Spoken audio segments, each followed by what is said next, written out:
नमो भगवते वासुदेवाय नमः। नमस्कार दोस्तों, आप सभी का स्वागत है हमारे YouTube चैनल पावरफुल हिंदू धर्म में। आज हम आप सभी को अश्विन मास में श्रीमद् भागवत महापुराण में तृतीय स्कंद में कथा अध्याय 46 और 47 का रसपान कराएंगे।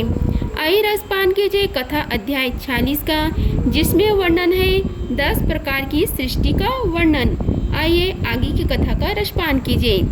श्री विदुर जी ने कहा, हे मुनिवर, भगवान नारायण के अंतर्ध्यान हो जाने पर संपूर्ण लोगों के पितामह ब्रह्म जी ने अपने देह और मन से कितने प्रकार की सृष्टि उत्पन्न की। हे भगवान, इनके सिवा मैंने आपसे और जो बातें पूछी हैं उन सब का भी क्रमशः वर्णन कीजिए और मेरी सब संशयों को दूर कीजिए, क्योंकि आप सभी बहुयोग्यों में श्रेष्ठ हैं। श्री सूत जी कहते हैं कि हे सनौक जी, विदुर जी की इस प्रकार पूछने पर मुनिवर मैत्रेय जी बड़े प्रसन्न हुए और अपने हृदय में स्थित उन प्रश्नों को इस प्रकार उत्तर देने लगे। श्री मैत्रेय जी ने कहा, अजन्मा भगवान श्री हरि ने जैसे कहा था, ब्रह्म जी ने भी उसी प्रकार चित्त को अपने आत्मा श्री नारायण में लगाकर 100 दिव्य वर्षों तक तप किया। ब्रह्म जी ने देखा कि प्रलय कालीन प्रबल वायु के झरोखों से जिससे वे उत्पन्न हुए हैं तथा जिस पर बैठे हुए हैं वह कमल तथा जल कांप रहे हैं। प्रबल तपस्या एवं हृदय में स्थित आत्मज्ञान से उनका ज्ञान बल बढ़ गया है और उन्होंने जल के साथ वायु को पी लिया है। फिर जिस पर स्वयं बैठे हुए थे उस आकाशव्यापी कमल को देखकर उन्होंने विचार किया कि पूर्व कल्प में लीन हुए लोगों को मैं इसी से रचूंगा। तब भगवान के द्वारा सृष्टि कार्य में नियुक्त ब्रह्म जी ने उस कमल कोश में प्रवेश किया और उससे एक के ही भूह भुवः स्वः ये 3 भाग किए। यद्यपि वह कमल इतना बड़ा था कि उसके 14 भुवन या इससे भी अधिक लोकों के रूप में विभाग किए जा सकते थे। जीवों की भोग स्थान के रूप में इन्हीं 3 लोकों को शास्त्रों में वर्णन किया हुआ है। जो निष्काम कर्म करने वाले हैं उन्हें मह तपः जनः और सत्यलोक रूप ब्रह्मलोक की प्राप्ति होती है। विदुर जी ने कहा, हे ब्राह्मण, आपने अद्भुत कर्म विश्व रूप श्री हरि की जिस काल नामक शक्ति की बात कही थी, हे प्रभु, उसका कृपा विस्तार पूर्वक वर्णन कीजिए। श्री मैत्रेय जी ने कहा, विषयों को रूपांतर ही काल का आकार है। स्वयं तो वह निर्वेश अनादि और अनंत है। उसी को निमित्त बनाकर भगवान खेल खेल में अपने आप को सृष्टि के रूप में प्रकट कर लेते हैं। पहले यह सारा विश्व भगवान की माया से लीन होकर ब्रह्म रूप में स्थित था। उसी को अव्यक्त मूर्ति काल के द्वारा भगवान ने पुनः पृथक रूप से प्रकट किया। यह जगत जैसा अब है वैसा ही पहले था और भविष्य में भी वैसा ही रहेगा। इसकी सृष्टि 9 प्रकार की होती है तथा प्राकृत वैकृत भेद से एक 10वीं सृष्टि और भी है और इसका प्रलय काल द्रव्य तथा गुणों के द्वारा 3 प्रकार से होता है। अब पहले मैं 10 प्रकार की सृष्टि का वर्णन करता हूँ। पहली सृष्टि महतत्व की है। भगवान के प्रेरणा से सत्व आदि गुणों में विषमता होना ही इसका स्वरूप है। दूसरी सृष्टि अहंकार की है, जिससे पृथ्वी आदि पंचभूत एवं ज्ञान इंद्रिया और कर्म इंद्रिया की उत्पत्ति होती है। तीसरी सृष्टि है भूत सर्ग, जिसमें पंच महाभूतों को उत्पन्न कराने वाला तन मात्र वर्ग रहता है। चौथी सृष्टि है इंद्रियों की है, यह ज्ञान और क्रिया शक्ति से संपन्न होती है। 5वां सृष्टि है सात्विक अहंकार से उत्पन्न हुए इंद्र अधिष्ठाता देवताओं की है, मन भी इस सृष्टि के अंतर्गत है। 6ठी सृष्टि अविद्या की है, इसमें तमिश्रा अंधकाश मिश्रा तम मोह और महामोह ये 5 गांठें हैं। ये जीवों की बुद्धि का आवरण और विक्षेप करने वाली है। यह 6 प्रकृत सृष्टियां हैं। अब वैकृत सृष्टियों का भी विवरण सुनो। जो भगवान अपना चिंतन करने वाले के समस्त दुखों को हल लेते हैं, यह सारी लीला उन्हीं श्री हरि की है। वे ही ब्रह्म के रूप में रजोगुण को स्वीकार करके जगत की रचना करते हैं। 6 प्रकार की प्रकृत सृष्टि के बाद 7वीं प्रधान वैकृत सृष्टि इन 6 प्रकार की स्थावर वृक्षों की होती है। वनस्पति, औषधि, लता, तकसार, विरुद्ध और तुम्र। इनका संचार नीचे जड़ से ऊपर की ओर होता है। इनमें प्रायः ज्ञान शक्ति प्रकट नहीं रहती। यह भीतर ही भीतर केवल स्पर्श का अनुभव करते हैं तथा इनमें से प्रत्येक कर्म में कोई विशेष गुण रहता है। 8वीं सृष्टि त्रिज्ञ योनियों पशु पक्षी की है। वह 28 प्रकार की मानी जाती है। इन्हें काल का ज्ञान नहीं होता। तमोगुण की अधिकता के कारण ही ये केवल खाना पीना, मैथुन करना, सोना आदि ही जानते हैं। इन्हें सूंघने मात्र से वस्तुओं का ज्ञान हो जाता है। इनके हृदय में विचार शक्ति या दूरदर्शिता नहीं होती। साधु श्रेष्ठ इन त्रिक्रों में गौ, बकरा, भैंसा, कृष्ण मृग, सुअर, नीलगाय, रुरु नामक मृग, भेड़ और ऊंट, ये दुसप 2 खुरा वाले पशु कहलाते हैं। गधा, घोड़ा, खच्चर, गौमृग, शराब और चमड़ी, ये एक सब 1 खुर वाले हैं। अब 5 नख वाले पशु पक्षियों का नाम सुनो। कुत्ता, गीधड़, भेड़िया, बाघ, बिलाव, खरगोश, शाही, सिंह, बंदर, हाथी, कछुआ, गोहा और मगर आदि पशु हैं। काग, बगुला, गिद्धा, बटेर, बाज, भास, भल्लुक, मोर, हंस, सारस, चकवा, कौवा और उल्लू आदि उड़ने वाले जीव पक्षी कहलाते हैं। हे विदुर जी, 9वीं सृष्टि मनुष्यों की है। यह एक ही प्रकार की है। इसके आहार का प्रभाव ऊपर मुंह से नीचे की ओर होता है। मनुष्य रजोगुण प्रधान, कर्म परायण और दुग्र विषयों में ही सुख मानने वाले होते हैं। स्थावर, पशु पक्षी और मनुष्य, ये तीनों प्रकार की सृष्टियाँ तथा आगे कहा जाने वाला देव सर्ग वैकृत सृष्टि है तथा जो महतत्व आदि रूप वैकारिक देव सर्ग है उसकी गणना पहले प्राकृत सृष्टि में की जा चुकी है। इनके अतिरिक्त सनत कुमार आदि ऋषियों जो कौमार सर्ग है वह प्रकृत वैकृत दोनों प्रकार का है। देवता, पितर, असुर, गंधर्व, अप्सरा, यक्ष, राक्षस, सिद्धचरण, विद्याधर, भूत, प्रेत, पिशाच और किन्नर, किमपुरुष, अश्वमुख आदि भेद से देव सृष्टि 8 प्रकार की है। हे विदुर जी, इस प्रकार जगत कर्ता श्री ब्रह्म जी की रचना हुई। यह 10 प्रकार की सृष्टि मैंने तुमसे कही। अब आगे मैं वंश और मनवंतर आदि का वर्णन करूंगा। इस प्रकार सृष्टि करने वाले सत्य संकल्प भगवान हरि ही ब्रह्म के रूप से प्रत्येक कल्प के आदि में रजोगुण से व्याप्त होकर स्वयं ही जगत के रूप में अपनी ही रचना करते हैं। इति श्री भागवत महापुराणे 3 स्कंद में कथा अध्याय 46 का समाप्त हुआ। आइए रसपान कीजिए कथा अध्याय 47 का, जिनमें वर्णन है मनवंतर आदि काल विभाग का वर्णन। श्री मैत्रेय जी कहते हैं कि हे विदुर जी, पृथ्वी आदि कार्य वर्ग का जो सूक्ष्मतम अंश है जिसका और विभाग नहीं हो सकता तथा जो कार्य रूप को प्राप्त नहीं हुआ है और जिसका अन्य परमाणुओं के साथ सहयोग भी नहीं हुआ है उसे परमाणु कहते हैं। इन अनेक परमाणुओं के परस्पर मिलने से ही मनुष्य को भ्रमवश उनके समुदाय रूप एक अवयवी की प्रतीति होती है। यह परमाणु जिसका सूक्ष्मतम अंश है अपने सामान्य स्वरूप में स्थित उस पृथ्वी आदि कार्यों की एकता समुदाय अथवा समग्र रूप का नाम परम महान है। इस समय उनमें न तो प्रलय आदि अवस्था भेद की स्फूर्ति होती है, न नवीन प्राचीन आदि काल भेद का भान होता है और न घट पट आदि वस्तु भेद की ही कल्पना होती है। साधु श्रेष्ठ, इस प्रकार यह वस्तु के सूक्ष्मतम और महत्तम स्वरूप का विचार हुआ। इसी के सदृश से परमाणु आदि अवस्था में व्याप्त होकर व्यक्त पदार्थों को भोगने वाले सृष्टि आदि में समर्थ अव्यक्त स्वरूप भगवान काल की भी सूक्ष्मता स्थूलता का अनुमान किया जा सकता है। जो काल प्रपंची के परमाणु जैसे सूक्ष्म अवस्था व्याप्त रहता है वह अत्यंत सूक्ष्म है और जो सृष्टि से लेकर प्रलय पर्यंत उसकी भी सभी अवस्थाओं का भोग करता है वह परम महान है।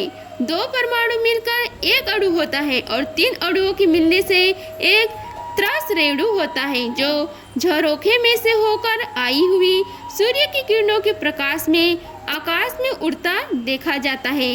ऐसे तीन त्रस रेणुओं को पार करने में सूर्य को जितना समय लगता है उसे ऋति कहते हैं। इससे 100 गुना काल वेद कहलाता है और 3 वेद का एक लव होता है। 3 लव को एक निमेष और 3 निमेष को एक क्षण कहते हैं। 5 क्षण की एक काष्ठा होती है और 15 काष्ठा का एक लघु, 15 लघु की एक नाड़िका कही जाती है और 2 नाड़िका का एक मुहूर्त होता है।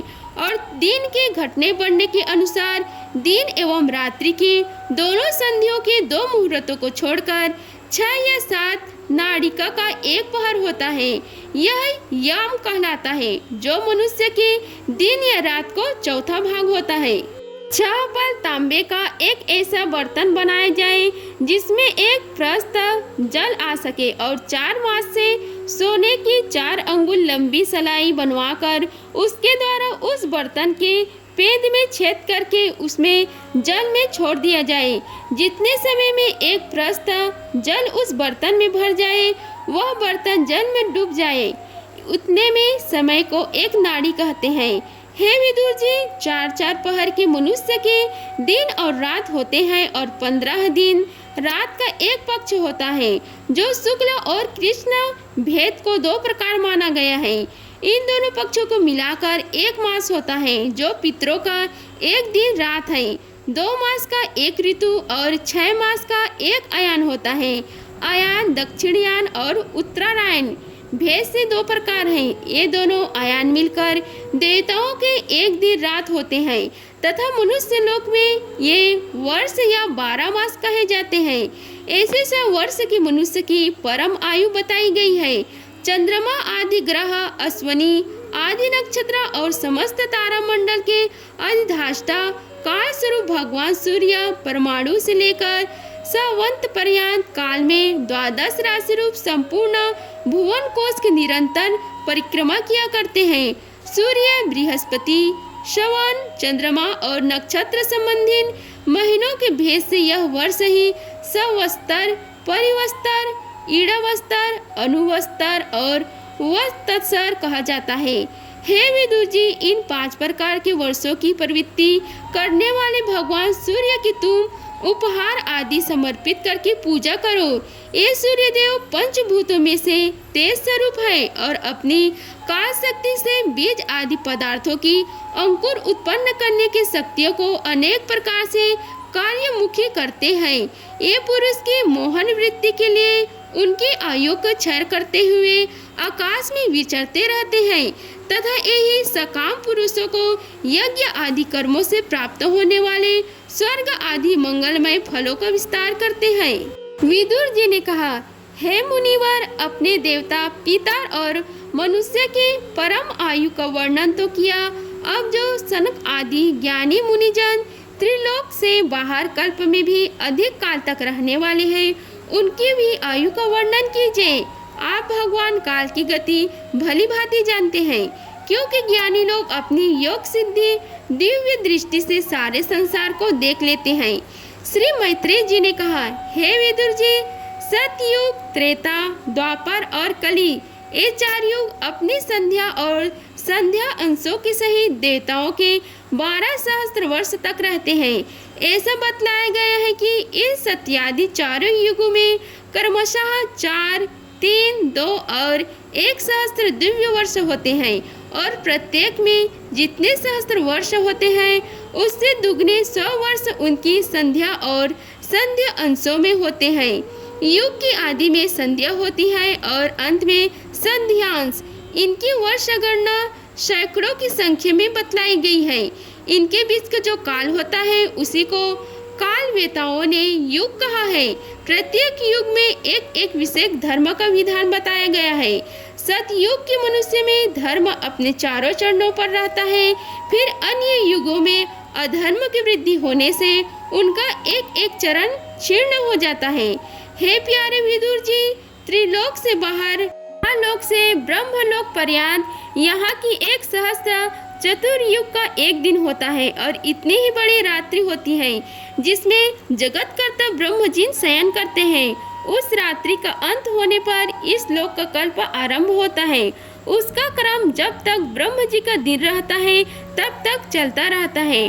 उस एक कल्प में 14 मनु हो जाते हैं। प्रत्येक मनु 71 चतुर्युग से कुछ अधिक काल चतुर्युगी तक अपना अधिकार भोगता है। प्रत्येक मानवंतर में भिन्न भिन्न मनुवंशी राजा लोग, सप्तर्षि, देवगण, इंद्र और उनके अनुयायी गंधर्व आदि साथ ही साथ अपना अधिकार भोगते हैं। यह ब्रह्म जी की प्रतिदिन की सृष्टि है जिसमें तीनों लोगों की रचना होती है। उसमें अपने अपने कर्म अनुसार पशु, पक्षी, मनुष्य, पितर और देवताओं की उत्पत्ति होती है। इन मनवंतरों में भगवान सतगुण का आश्रय ले अपने मनु आदि मृत्यों के द्वारा पौरुष प्रकट करते हुए इस विश्व का पालन करते हैं। काल क्रम से जब ब्रह्म जी का दिन बीत जाता है तब वे तमोगुण के संपर्क को स्वीकार कर अपने सृष्टि रचना रूप पौरुष को स्थगित करके निश्चेष्टा भाव से स्थित हो जाते हैं। उस समय सारा विश्व उन्हीं में लीन हो जाते हैं। जब सूर्य और चंद्रमा आदि से रहित वह प्रलय रात्रि आती है तब वे भूहा, भुवः, स्वः तीनों लोग उन्हीं ब्रह्म जी के शरीर में छिप जाते हैं। उस अवसर पर तीनों लोग शेष जी की मुख से निकली हुई अग्नि रूप भगवान की शक्ति से जलने लगते हैं। इसलिए उसके तप से व्याकुल होकर भृंगु आदि मुनीश्वरगण महालोक से जन लोग चले जाते हैं। इतने में 7 समुद्र प्रलय काल के प्रचंड पवन से उमड़कर अपनी उछलती हुई उतार तरंगों से त्रिलोकों को डुबा देते हैं। तब उस जल के भीतर भगवान शेष सही योग निद्रा से नेत्र मूंद कर शयन करते हैं। उस समय जन लोक निवासी मुनिगण उनकी स्तुति किया करते हैं। इस प्रकार काल की गति से एक सहस्त्र चतुर्युग के रूप में प्रतीत होने वाले दिन रात के हेर फेर से ब्रह्म जी की 100 वर्ष परम आयु भी बीती हुई सी दिखाई देती है। ब्रह्म जी की आयु के आधे भाग को परार्ध कहते हैं। अब तक पहला पदार्थ तो बीत चुका है, दूसरा चल रहा है। पूरा पदार्थ के आरंभ में ब्रह्म नामक महान कल्प हुआ था। उसमें ब्रह्म जी की उत्पत्ति हुई थी। पंडित जन इन्हें शब्द ब्रह्म कहते हैं। परार्ध के अंत में जो कल्प हुआ था उसे पद्य कल्प कहते हैं। इसमें भगवान की नाभि सरोवर से सर्वलोकमय कमल प्रकट हुआ था। हे विदुर जी, इस समय जो कल्प चल रहा है वह दूसरे परार्ध का आरंभ बतलाया जाता है। यह वाराह कल्प नाम से विख्यात है। इसमें भगवान ने शुक्र रूप धारण किया था। यह 2 परार्ध का काल अव्यक्त, अनंत, अनादि, विश्व आत्मा श्री हरि एक निमेष माना जाता है। यह परमाणु से लेकर द्विपरार्ध पर्यंत फैला हुआ काल सर्व समर्थन होने पर भी सर्व आत्मा श्री हरि पर किसी प्रकार की प्रभुता नहीं रखता। यह तो देह आदि में अभिमान रखने वाले जीवों का ही शासन करने में समर्थ है। प्रकृति, महातत्व, अहंकार और पंचतंत्र मात्राएं, इन 8 प्रकृतियों के सहित 10 इंद्रियां, मन और पंचभूत, इन 16 विकारों से मिलकर बना हुआ यह ब्रह्मांड कोश भीतर से 50 करोड़ योजन विस्तार वाला है तथा इसके बाहर चारों ओर उत्तरोत्तर 10-10 गुने 7 आवरण है। उस सब के सहित यह जिसमें परमाणु के समान पड़ा हुआ दिखता है और जिनमें ऐसी करोड़ ब्रह्म राशियां हैं, वह इन प्रधान आदि समस्त कारणों का कारण अक्षर ब्रह्म कहलाता है। और यही पुराण पुरुष परमात्मा श्री विष्णु भगवान का श्रेष्ठ धाम स्वरूप है। इति श्री भागवत महापुराणे 3 स्कंद में कथा अध्याय 47 का समाप्त हुआ। अगर आप सभी को हमारी वीडियो अच्छी लगी होगी तो वीडियो को लाइक कीजिए, चैनल को सब्सक्राइब कीजिए और कमेंट बॉक्स में ओम नमो भगवते वासुदेवाय लिखें। धन्यवाद। मिलते हैं अगले वीडियो में, तब तक के लिए जय श्री राधे कृष्णा।